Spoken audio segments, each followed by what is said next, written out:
तो good morning guys, आपका बहुत बहुत स्वागत है मेरे यूट्यूब चैनल पे जिसका नाम फार्मेसी अड्डा है। आज हमारा पहला लेक्चर है और आज हमारे पहले लेक्चर में हम फार्माकोलॉजी के बारे में डिस्कस करेंगे। तो आज फार्माकोलॉजी में हम बेसिकली जो चीज़ें डिस्कस करेंगे वो है फार्माकोलॉजी की डेफिनेशन, उसके ब्रांचेस, और हम एसेंशियल ड्रग्स और रूट्स ऑफ ड्रग एडमिनिस्ट्रेशन के बारे में भी बात करेंगे। तो सबसे पहले अगर हम करें बात तो हम बात करेंगे फार्माकोलॉजी की डेफिनेशन की। तो फार्माकोलॉजी बेसिकली होता है द साइंस ऑफ ड्रग्स। और अगर हम इसको थोड़े ब्रॉडर एस्पेक्ट में देखें तो इसमें हम बात करते हैं मैकेनिज्म ऑफ एक्शन की, यूजेस और ड्रग्स के इफ़ेक्ट्स की। तो इसमें जो सबसे इम्पॉर्टेंट चीज़ है वो है मैकेनिज्म ऑफ एक्शन, क्योंकि मैकेनिज्म ऑफ एक्शन पे पूरी फार्माकोलॉजी किसी भी ड्रग की टिकी हुई है। तो मैकेनिज्म ऑफ एक्शन पहली बात होता क्या है।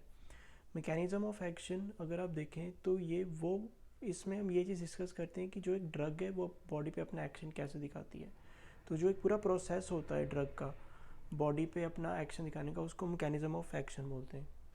अगर मैं इसको एक एग्जांपल के ज़रिए समझाऊं तो इसका सबसे अच्छा एग्जांपल होगा एसिटामिनोफेन का, पैरासीटामोल का। अगर हम बोले तो एसिटामिनोफेन को हम बेसिकली दो चीज़ों के लिए यूज़ करते हैं, पेन रिलीवर और एज फीवर कम करने के लिए। तो मैं फीवर कम करने का एग्जांपल आपको देता हूँ। तो जब भी हमारी बॉडी के अंदर कोई इन्फेक्शन होता है, ठीक है, तो हमारी बॉडी का टेम्परेचर ऑटोमेटिकली राइज हो जाता है। वो क्यों होता है? क्योंकि हमें इन्फेक्शन से लड़ने में मदद मिलती है। लेकिन तो ये जो टेम्परेचर इंक्रीज़ है ये क्यों होता है? क्योंकि हमारी बॉडी के अंदर जब भी कोई इन्फेक्शन आता है तो हमारी बॉडी के अंदर पायरोजेंस नाम के सब्सटेंस रिलीज़ होते हैं, जिसके जवाब में प्रोस्टाग्लैंडिन्स नाम की सब्सटेंस सिक्रीट होती है, जिससे कि हमारी बॉडी के अंदर हमारे ब्रेन के अंदर एक पार्ट होता है जिसको हम हाइपोथैलेमस बोलते हैं। वो बॉडी के टेम्परेचर को कंट्रोल करता है। तो जब भी प्रोस्टाग्लैंडिन्स रिलीज़ होते हैं तो हाइपोथैलेमस एक्टिवेट होता है, जिससे कि हमारी बॉडी का टेम्परेचर राइज होता है। तो एस्टामिनोफिन क्या करता है कि वो जो प्रोस्टाग्लैंडिन्स होते हैं उसकी सिक्रीशन को रोकता है, जिससे कि हाइपोथैलेमस इतना ज़्यादा एक्टिवेट नहीं होता और जो बॉडी का टेम्परेचर है वो खुद ब खुद नीचे आ जाता है। तो ये एग्जांपल हो गया मैकेनिज्म ऑफ एक्शन का। तो आगे हैं यूजेस और इफ़ेक्ट्स। तो ये यूजेस और इफ़ेक्ट्स जो हैं ये मोस्टली फार्माकोलॉजी की ये ब्रांच कवर करती है, जिसको कि हम फार्माकोथेराप्यूटिक्स कहते हैं। तो यूजेस में हम यही बात करते हैं कि जो एक ड्रग है वो कौन सी डिजीज़ में काम आता है, जैसे एस्टामिनोफिन पेन और फीवर में रिलीफ देने के काम आता है। अगर हम इफ़ेक्ट्स के बारे में बात करें, हम गुड इफ़ेक्ट्स के बारे में बात करते हैं और एडवर्स इफ़ेक्ट्स के बारे में भी बात करते हैं। तो एडवर्स इफ़ेक्ट्स वो इफ़ेक्ट्स होते हैं जो कि बॉडी के लिए अच्छे नहीं होते। ये हम डिस्कस आगे डिटेल में करेंगे आगे आने वाले चैप्टर्स में। तो ब्रांचेस पे अगर हम आए तो आज हम सबसे पहले जो ब्रांच जिसके हम बारे में डिस्कस करेंगे वो है फार्माकोकाइनेटिक्स। तो ये वो ब्रांच है फार्माकोलॉजी की जिसमें कि हम ड्रग की मूवमेंट पढ़ते हैं बॉडी में, कि एक जो ड्रग है वो बॉडी के अंदर कैसे मूव करती है। या अगर मैं उसको एक और एस्पेक्ट में बताऊँ तो एक जो बॉडी है वो ड्रग के साथ क्या करती है वो हम फार्माकोकाइनेटिक्स में कवर करते हैं। इसमें हम बेसिकली 4 प्रिंसिपल्स हैं जो कवर करते हैं। वो है ADME। ए का मतलब एब्जॉर्प्शन, डी का मतलब डिस्ट्रीब्यूशन, एम का मतलब मेटाबॉलिज्म, ई का मतलब एक्सक्रीशन। मैं शॉर्ट वे में आपको इन सारी चीज़ों के बारे में बताता हूँ। पहले होता है एब्जॉर्प्शन। तो एब्जॉर्प्शन में बेसिकली क्या होता है कि जो ड्रग है जब भी हम उसको खाते हैं तो जब वो ड्रग हमारी बॉडी टिश्यू से ब्लड में जाता है तो हम उसको उस प्रोसेस को एब्जॉर्प्शन बोलते हैं। जब भी एक ड्रग, फॉर एग्जांपल अगर कोई ड्रग है वो हमारे गैस्ट्रोइंटेस्टाइनल ट्रैक्ट में है, जब वो वहाँ से ब्लड में एब्जॉर्ब होती है तो उस प्रोसेस को एब्जॉर्प्शन बोलते हैं। डिस्ट्रीब्यूशन क्या होता है? डिस्ट्रीब्यूशन होता है कि एक बार जब ड्रग एब्जॉर्ब हो गया तो वो बॉडी में डिस्ट्रीब्यूट कैसे होता है, through the blood stream of the body, उसको डिस्ट्रीब्यूशन कहते हैं। अगर दूसरी वे में मैं आपको बताऊं कि एक जो ड्रग है वो बॉडी के अंदर डिस्ट्रीब्यूट अपनी टारगेट साइट पे कैसे डिस्ट्रीब्यूट होता है, वो डिस्ट्रीब्यूशन में हम कवर करते हैं। मेटाबॉलिज्म के बारे में अगर मैं बात करूं तो जब भी ड्रग हम खाते हैं तो उसको बाहर एक्सक्रीट भी होना होता है, लेकिन वो अपने एक्टिव फॉर्म में बॉडी से बाहर एक्सक्रीट नहीं हो सकती, हमें उसको मेटाबोलाइज करना पड़ता है। तो मेटाबोलाइजिंग में क्या होता है कि जो ड्रग होता है वो अपनी एक्टिव से इनएक्टिव फॉर्म में आ जाता है, जिससे कि उसको बॉडी से एक्सक्रीट आउट करना बहुत आसान हो जाता है। जो मेटाबॉलिज्म का प्रोसेस है वो मोस्टली लिवर में होता है। और अगर हम एक्सक्रीशन के बारे में बात करें तो जैसे मैंने आपको पहले बताया कि जो एक प्रोसेस होता है ड्रग का बॉडी से बाहर निकलने का, उसको हम एक्सक्रीशन कहते हैं। वो वेरियस चीज़ों से हो सकता है, बाय यूरिन हो सकता है, बाय स्वेट हो सकता है, वेरियस मोड्स हैं जिससे कि बॉडी ड्रग के बाहर एक्सक्रीट होता है। जो नेक्स्ट है ब्रांच जिसके बारे में हम बात करेंगे वो है फार्माकोडायनामिक्स। तो फार्माकोडायनामिक्स में क्या होता है कि हम मोस्टली उसमें मैकेनिज्म ऑफ एक्शन के बारे में बात करते हैं। हम उसमें ये चीज़ के बारे में बात करते हैं कि जो ड्रग है वो बॉडी के साथ क्या करता है, वो बॉडी पे कैसे एक्ट करता है, वो डिजीज़ से कैसे में रिलीव करता है, वो मोस्टली फार्माकोडायनामिक्स में हम डिस्कस करते हैं। जैसे मैंने आपको मैकेनिज्म ऑफ एक्शन के बारे में बताया, वो मोस्टली फार्माकोडायनामिक्स में डिस्कस करते हैं। तीसरा है क्लिनिकल फार्माकोलॉजी। ये जो ब्रांच है फार्माकोलॉजी की, इसमें हम ये चीज़ डिस्कस करते हैं कि जो इसमें हम ये करते हैं कि जो ड्रग होता है हम उसको ह्यूमन पॉपुलेशन पे टेस्ट करते हैं। जैसे आज के टाइम में आपने कोविड-19 में क्लिनिकल ट्रायल्स नाम का एक शब्द और सुना होगा, जिसमें कि ये बताया जाता है कि क्लिनिकल ट्रायल्स में जो ड्रग होता है वो पहले एनिमल्स पे फिर ह्यूमन बींग्स पे टेस्ट होता है। तो क्लिनिकल फार्माकोलॉजी में हम वही प्रोसेस करते हैं कि उसमें जो ह्यूमन बींग्स हैं उस पर हम टेस्टिंग करते हैं, और उसके बाद में हम ये चेक करते हैं कि वो ड्रग कितना सेफ़ है, उसकी एफिकेसी कितनी है, कितने डोजेज में हमें लेना चाहिए। तो वो जितना भी सारा वो स्टडीज़ है वो क्लिनिकल फार्माकोलॉजी के अंडर आती है। और फार्माकोथेराप्यूटिक्स का तो मैंने आपको बता ही दिया है कि उसमें कि हम यूजेस और इफ़ेक्ट्स ड्रग के डिस्कस करते हैं। इफ़ेक्ट्स जैसे मैंने आपको पहले बताया कि एडवर्स इफ़ेक्ट्स, अच्छे इफ़ेक्ट्स, सब कुछ हम फार्माकोथेराप्यूटिक्स में डिस्कस करते हैं। तीसरी बात पे अगर हम आए तो हम बात करेंगे एसेंशियल ड्रग्स के बारे में। तो एसेंशियल ड्रग्स वो ड्रग्स होते हैं जो कि एक कंट्री के हेल्थ केयर में हमेशा ही प्रेजेंट होने चाहिए।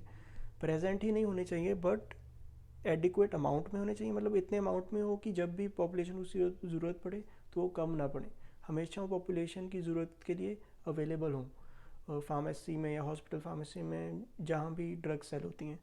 दूसरा है कि वो उनका जो कॉस्ट है वो अफोर्डेबल होना चाहिए, कि ये ऐसी ड्रग्स होती हैं जिससे जो कि अमीर से लेके गरीब तबके तक को चाहिए होती है। तो अमीर तबका तो अफोर्ड कर लेता है कई बार जब मेडिसिन महंगी होती हैं, लेकिन जो गरीब तबका होता है उसके लिए कई बार जब मेडिसिन महंगी हो जाती है उसके लिए उनको ख़रीदना बहुत मुश्किल हो जाता है।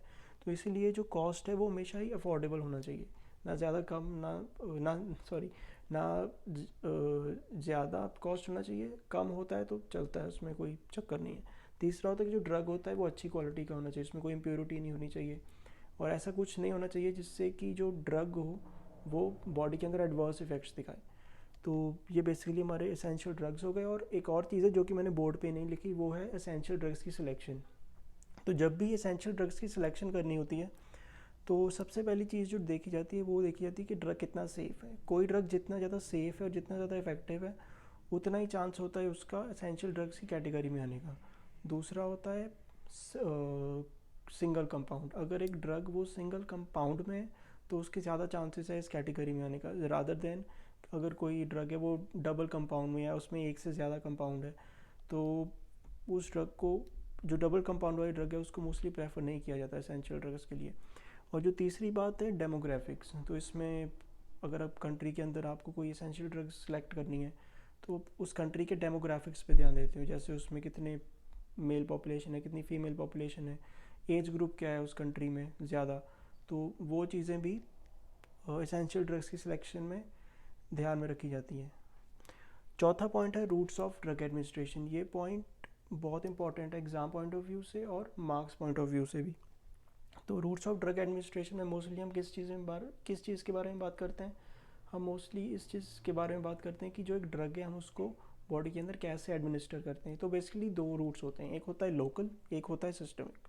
तो लोकल में क्या होता है कि जो ड्रग हमें इंजेक्ट करते हैं या हम अप्लाई करते हैं वो एक पर्टिकुलर साइट के लिए होता है, वो पूरी बॉडी में नहीं फैलता, क्योंकि जब भी हम drug local route of drug administration से देते हैं तो वो जो ड्रग होता है वो ब्लड स्ट्रीम में नहीं जाता, जिससे कि वो पूरी बॉडी में नहीं फैलता। लेकिन सिस्टमिक में बिल्कुल ऑपोजिट होता है, जो ड्रग होता है वो पूरी बॉडी में फैलता है। क्यों? क्योंकि वो ब्लड स्ट्रीम में क्योंकि systemic route of drug administration में जो ड्रग होता है वो ब्लड स्ट्रीम में पहुंच जाता है, जिसकी वजह से वो पूरी बॉडी में फैल जाता है। तो अगर हम लोकल की बात करें तो उसके 3 मेन पार्ट हैं, एक होता है टॉपिकल, दूसरा डीपर टिश्यूज़ और तीसरा आर्ट्रियल। तो अगर हम सबसे पहले बात करें टॉपिकल की, तो topical route of drug administration में क्या होता है कि जो ड्रग होता है मोस्टली अपने एक्सटर्नल सरफेस पे अप्लाई करते हैं। फॉर एग्जांपल अगर आप एग्जांपल लें स्किन का, तो जो अगर हम अपनी बॉडी पे कोई हमारी चोट लगी है, तो हमारी स्किन पे अगर कोई चोट लगी है तो हम क्रीम उस पर अप्लाई करते हैं, तो that's an example of topical route of drug administration. हम अपनी आइज़ में अगर कोई आई ड्रॉप डालते हैं, ऑइंटमेंट डालते हैं, वो भी एक बहुत अच्छा एग्जांपल है topical route of drug administration का।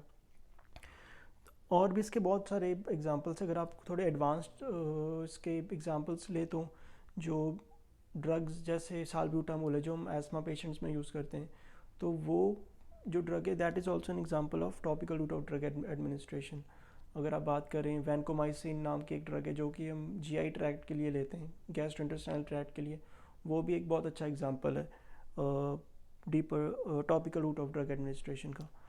दूसरा आ गया डीपर टिश्यूज़। इसमें क्या होता है कि जो ड्रग होता है वो हम डीपर टिश्यूज़ में इंजेक्ट करते हैं बाय इंजेक्शन सिरिंज या नीडल, किसी भी तरीके से। तो इसमें क्या होता है कि जब हम ड्रग इंजेक्ट करते हैं तो ड्रग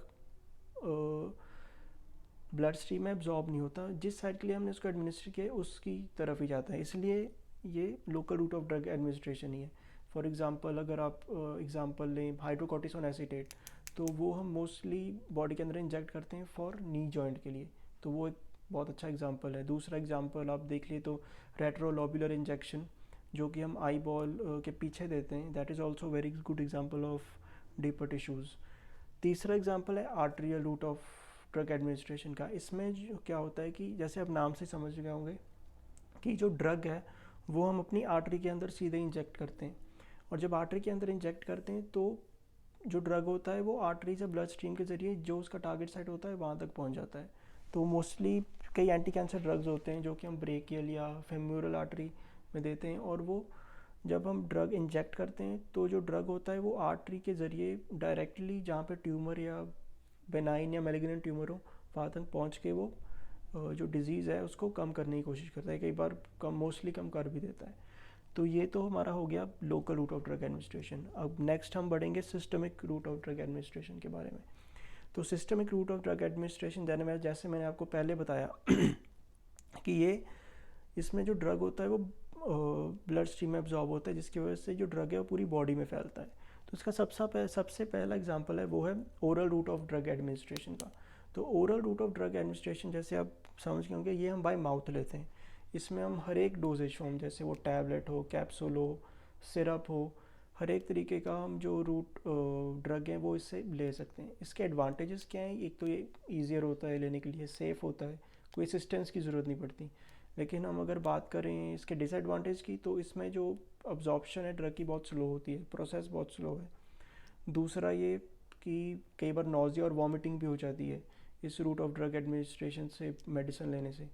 तो और जो एब्जॉर्प्शन होती है वो इरेटिक भी होती है और वो वेरिएंट भी होती है, मतलब हमें पता है कई बार ऐसा होता है कि हम ओरली ड्रग लेते हैं, जब एब्जॉर्प्शन कई बार कम हो जाती है, कई बार ज़्यादा हो जाती है।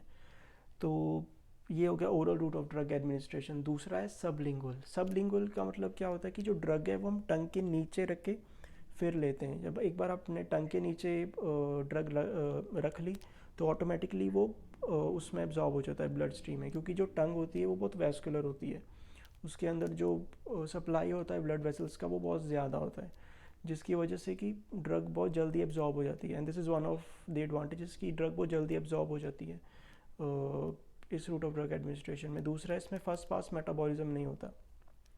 तो अगर मैं आपको फर्स्ट पास मेटाबॉलिज्म के बारे में बताऊं तो इसमें जो इसका मतलब ये होता है कि जब भी आप फॉर एग्जांपल आप ड्रग ओरली लेते हो तो ड्रग के एब्जॉर्ब होने से पहले जो ड्रग की आधी अमाउंट होती है वो मेटाबोलाइज हो जाती है, वो लीवर में मेटाबोलाइज हो जाती है, जिसकी वजह से कई बार ड्रग अपना इतना ज़्यादा इफेक्टिव जो एक्शन है वो नहीं दिखा पाती। तो इसको फर्स्ट पास मेटाबॉलिज्म बोलते हैं। लेकिन इसके अंदर फर्स्ट पास मेटाबॉलिज्म नहीं होता, ये उस मेटाबॉलिज्म को बाईपास कर देता है, जिससे कि ड्रग मेटाबोलाइज नहीं होता, और जितना ड्रग हमें टारगेट साइट के लिए चाहिए उतना ड्रग ही टारगेट साइट तक पहुंचता है।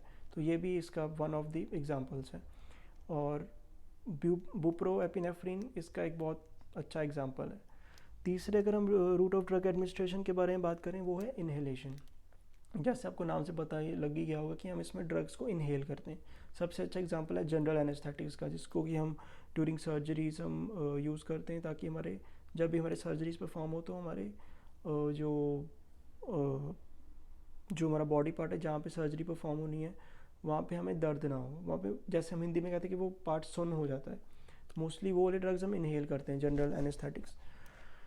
तो उन तो इस तो ये जो ड्रग होता है वो डायरेक्टली एल्वियोलाई, जो कि एक ड्रग लंग्स का एक रेस्पिरेटरी सिस्टम का एक पार्ट होता है, ये लंग्स में होता है, तो ये मोस्टली वहाँ से एब्जॉर्ब होता है। अगर आपको एल्वियोली के बारे में नहीं पता तो मैं आपको बता दूँ कि जब भी एक्सचेंज ऑफ ऑक्सीजन होता है ब्लड और बॉडी टिश्यूज़ के बीच में, तो वो एल्वियोली से ही होता है। तो एक्सचेंज ऑफ जो ऑक्सीजन है वो एल्वियोली के थ्रू होता है बॉडी में इनटू ब्लड। तो लेकिन इसका एक डिसएडवांटेज ये है कि कई बार जो वेपर्स होते हैं इनहेलेशन ड्रग्स के, वो बहुत इरिटेबल होते हैं, तो उससे कई बार पेशेंट्स को काफ़ी प्रॉब्लम आती है। फोर्थ पार्ट है rectal mode of drug administration. तो इसमें क्या होता है कि जो ड्रग है वो हम थ्रू रेक्टम लेते हैं। रेक्टम मतलब जो एनस के अंदर एक कैविटी होती है उसको रेक्टम बोलते हैं, तो उसके थ्रू हम ड्रग लेते हैं। तो इसमें जो एक इसमें मोस्टली जो ड्रग्स हम लेते हैं वो सपोजिटरीज होती हैं या एनीमा रिटेंशन ड्रग्स होती हैं। तो एनीमा रिटेंशन अगर आपको नहीं पता तो बाउल को कई बार क्लियर करने के लिए जब हमें अपने जो फीकल मैटर है उसको एक्सक्रीट आउट करना, जो वेस्ट मैटर है हमें उसको बाहर निकालना होता है, उसके लिए हम रिटेंशन एनीमा को यूज़ करते हैं। तो अगर हम रिटेंशन एनीमा को यूज़ करते हैं थ्रू रेक्टम तो हमारे जो बाउल्स हैं वो बहुत जल्दी क्लियर हो जाते हैं। अगर आप बात करें कि जो इसके एडवांटेजेस, तो इसको इतना यूज़ ज़्यादा नहीं किया जाता, क्योंकि पहली बात तो कई बार जब आप पेशेंट्स को देखते हो तो वो ये route of drug administration prefer नहीं, क्योंकि ये बहुत एम्बेरसिंग होता है कई बार। क्योंकि जब आप देखते हो कि आप रेक्टम के थ्रू ड्रग ले रहे हो तो पेशेंट काफ़ी ज़्यादा, जैसे हम बोलते हैं कि यू नो अच्छा फील नहीं करता। दूसरा ये कि इससे एब्जॉर्प्शन की जो प्रोसेस होती है वो बहुत ज़्यादा स्लो होती है।